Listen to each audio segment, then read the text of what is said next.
What's up?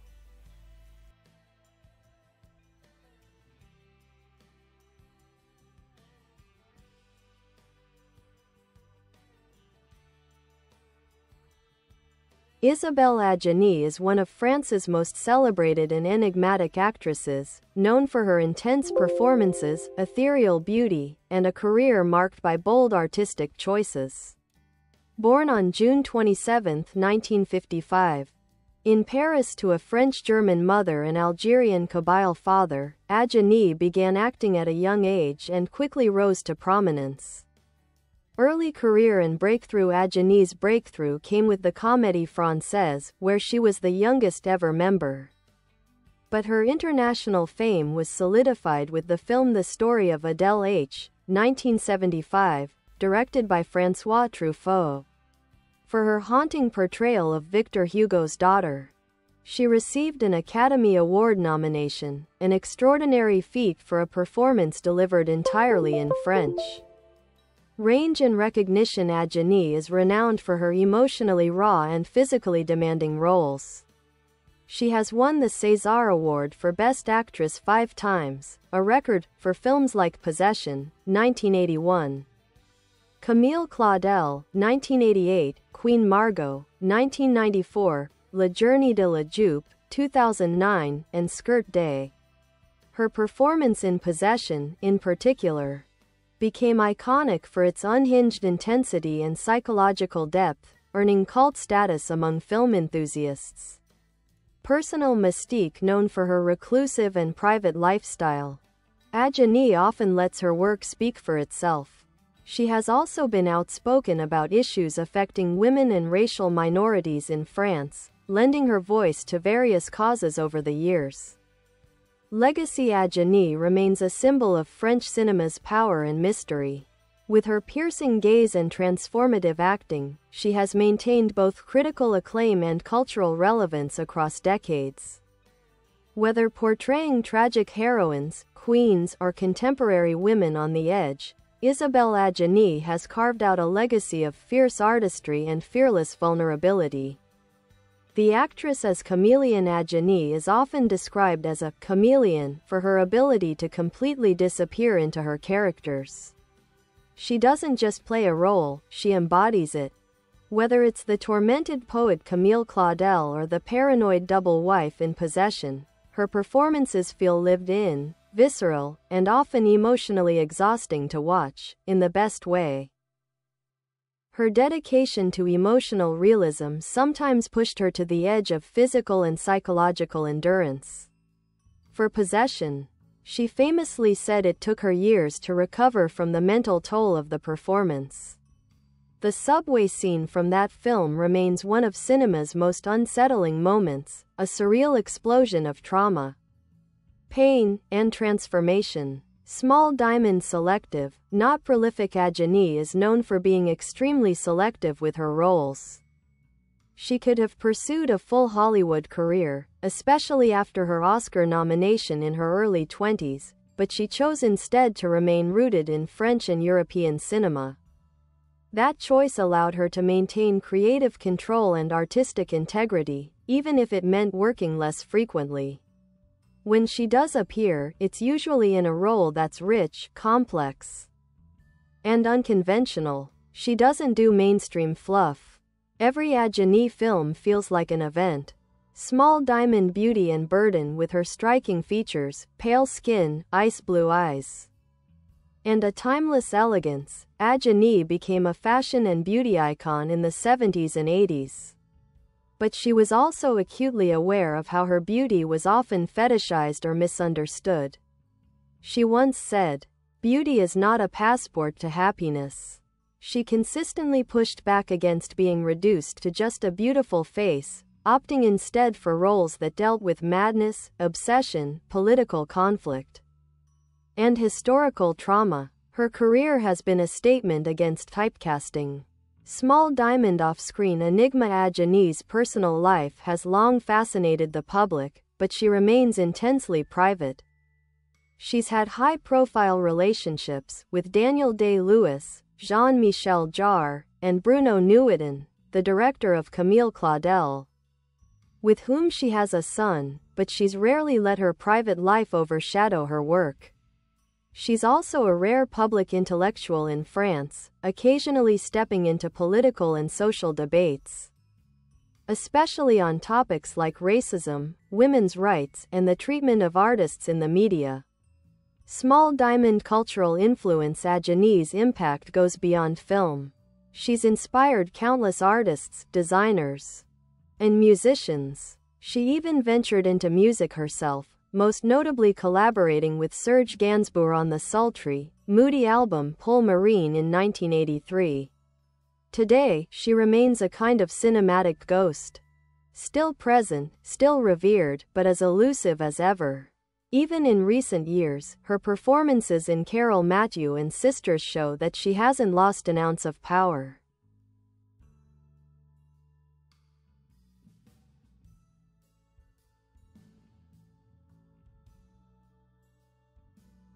Later career, still fearless, still iconic even in her 50s and 60s, Adjani continued to take on daring and socially charged roles. In La Journée de la Jupe, Skirt Day, 2009. She played a high school teacher who takes her class hostage during a breakdown triggered by misogyny, racism, and systemic neglect. The film was sharp, urgent, and political, and Adjani owned it, winning her 5th César Award.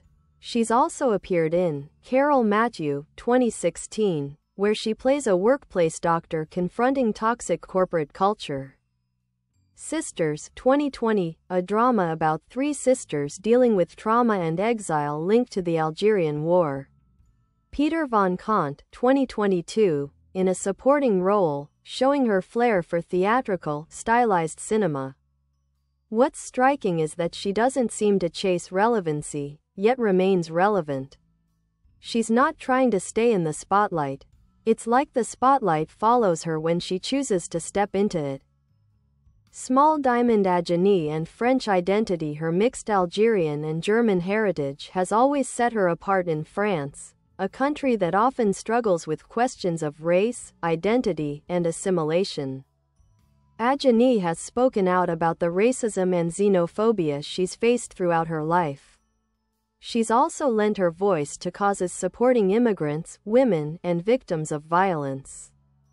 In a country that both idolizes and scrutinizes its public figures, Adjani is a powerful symbol of what it means to be other, and still command center stage. She's the glamorous outsider, the tragic queen, the intellectual rebel. Small diamond style, aura, and the mythos. Adjani has a very specific aura, icy and regal, yet emotionally volcanic. She's often compared to old Hollywood icons like Greta Garbo or Marlene Dietrich, not just for her looks, but for the sense that she belongs to another world entirely. Off-screen, her style is dramatic: black lace, oversized sunglasses, mysterious scarves. She dresses like someone who understands the performance of presence. Fashion houses adore her. She's been a muse for brands like Dior, Balmain, and Chanel. And you'll often see high fashion editors refer to her as a living legend or eternal icon. Small diamond. In her own words, Adjani's interviews are rare, but when she speaks, it's with poetic precision. A few choice quotes that reveal her mind: I don't act. I exist in front of the camera. Fame doesn't interest me. Art does. To be a woman in cinema means to be constantly misunderstood. These aren't sound bites. They're philosophies. She talks about cinema like it's a battleground, and herself as both warrior and casualty. Small diamond. Legacy. A living monument. Few actresses are as mythologized as Adjani. She's not just a performer, she's an archetype. When you mention her name in France, people immediately think of drama, beauty, pain, genius. Young actresses cite her as inspiration, and her films are studied in film schools. She's almost ghost-like in how she hovers over French cultural memory, always there, always distant. And she's one of the rare performers whose presence still feels dangerous. You never know what she'll do next, and that's the power of true cinema.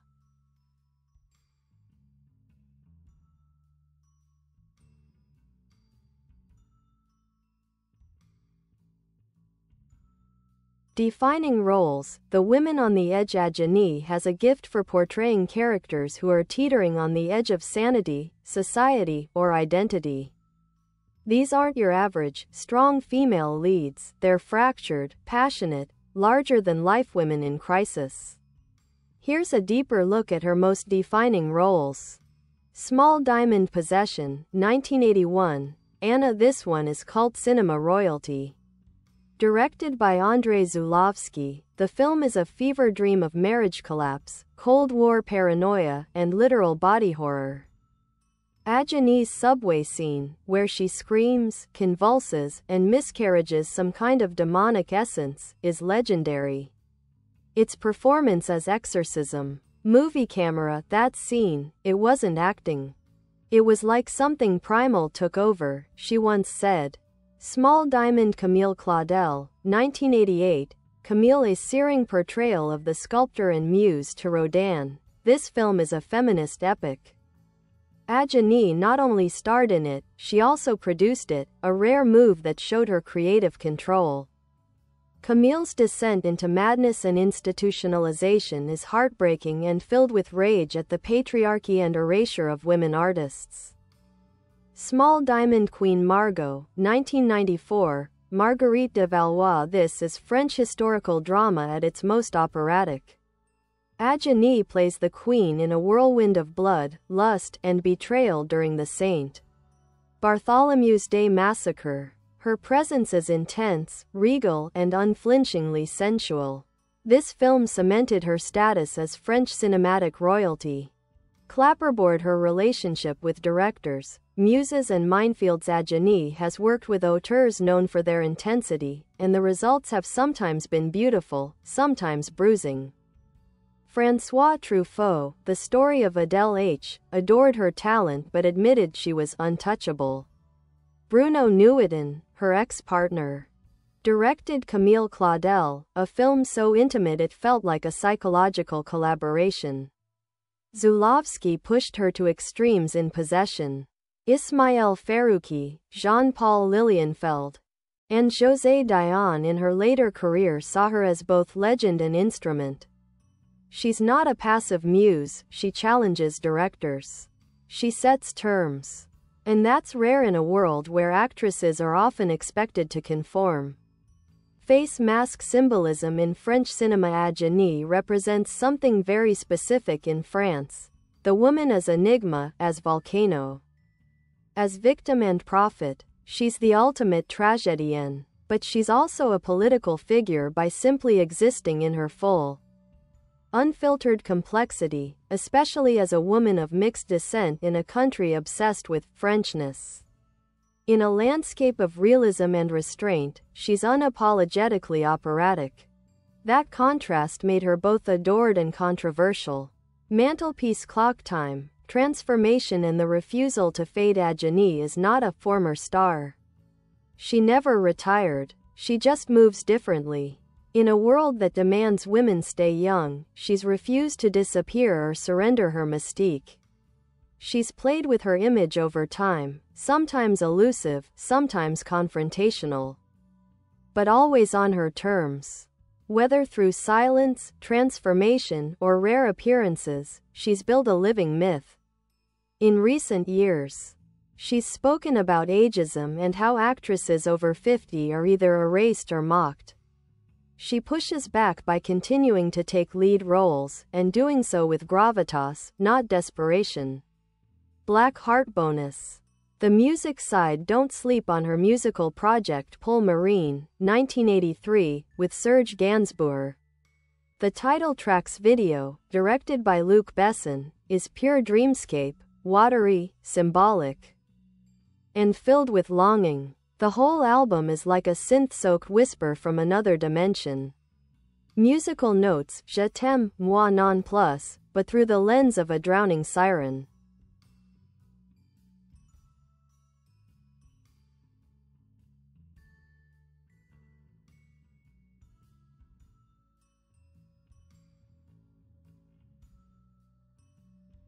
A legacy that echoes through generations today. Isabelle Adjani is being rediscovered, not just as a 1980s icon, but as a patron saint of artistic intensity.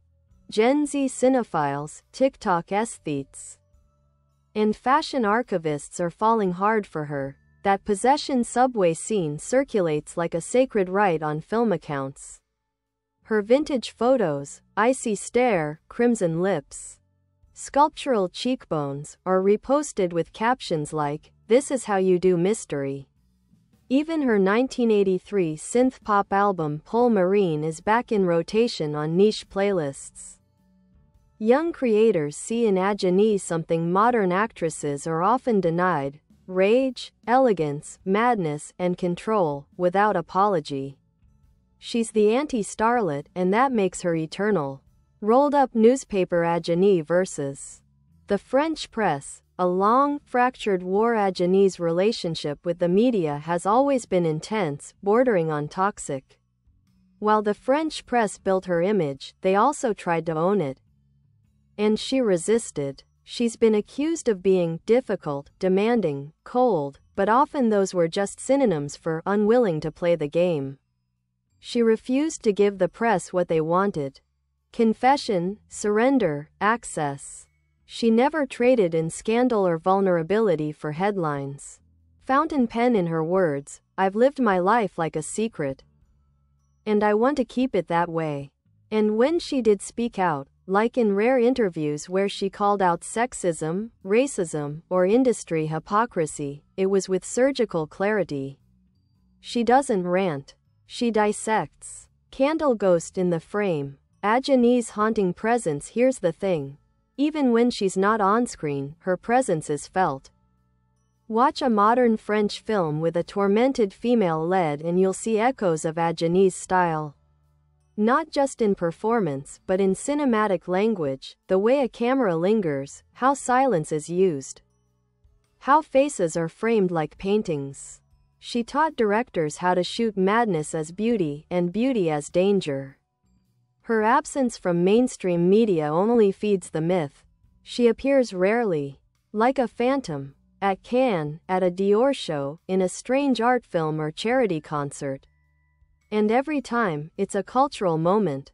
Movie camera actress as auteur. Adjani's creative control. What sets her apart is that she doesn't just act, she curates every aspect of her performance. She's chosen directors not based on fame, but on vision. She's produced her own films, Camille Claudel being the standout. She's involved in costume design, music, the tone of a film. She treats every project like a canvas, not a job. She's not a vessel. She's a collaborator, an architect of the mood, the mystery, and the madness. Drop of Blood, the archetype she created. The woman who burns. Adjani invented, or at least perfected, the cinematic archetype of La Femme qui brûle. The woman who burns, burned by love, burned by society, burned by genius, burned by being too much, and she never cools down. Her heroines don't apologize for falling apart. They redefine falling apart as a form of protest, as power.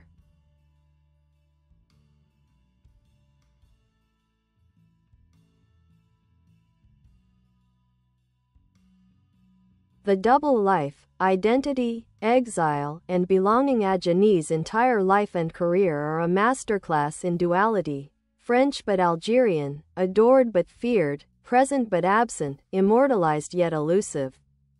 Born to a Kabyle Algerian father and a German mother in post-war France, her very being challenged the dominant French ideal of purity. Throughout her career, she has been inside the national cinema and outside the cultural narrative. She didn't just play women on the margins, she was one. Her roles often reflect this. Adele H., consumed by unrequited love. Adrift in a foreign land. Possession, split between self and other, between woman and something monstrous. Sisters, 2020, torn between homeland and memory, between language and silence. She is constantly cast as someone not at home in the world. And that's the Ajani paradox. She has no nation, and therefore she belongs to everyone. Paint palette iconography. A face like a painting. A style like a spell. Let's talk aesthetic power. Her face is cinematic architecture, every angle sharp, every gaze layered with history. She's been compared to a Botticelli angel, a silent film star, a noir femme fatale, a ghost. Her personal style?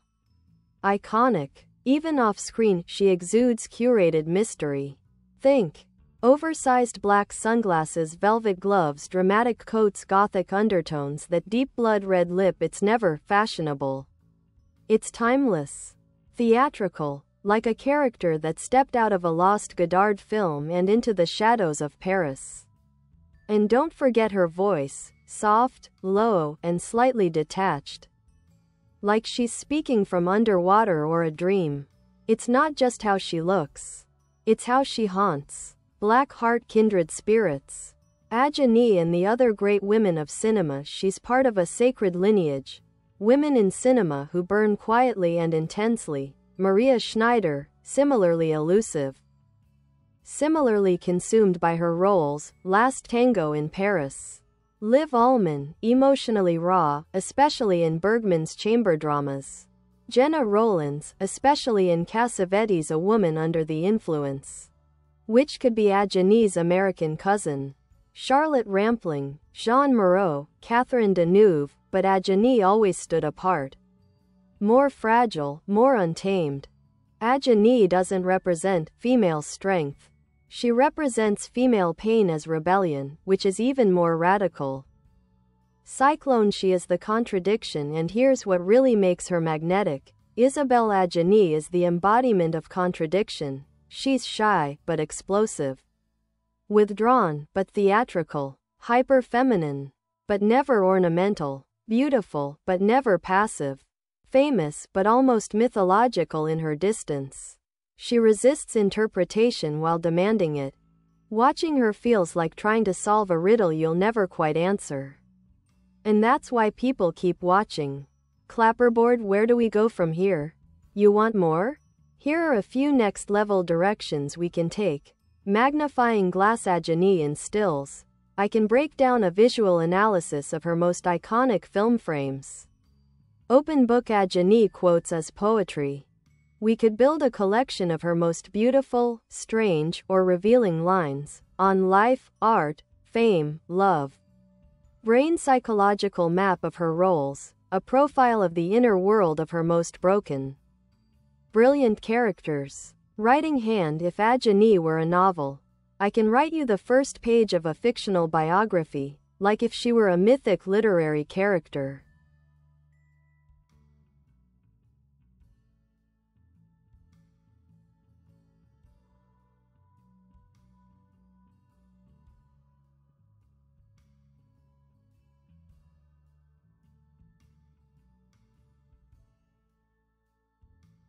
The power of silence. Ajani speaks through the unsaid. Ajani isn't known for delivering big monologues. She's known for what happens in between the lines. In her greatest roles, silence is the real dialogue. Take The Hollow, stunned quiet after Adele H's letters are returned unopened. The eerie stillness before Anna's breakdown in Possession.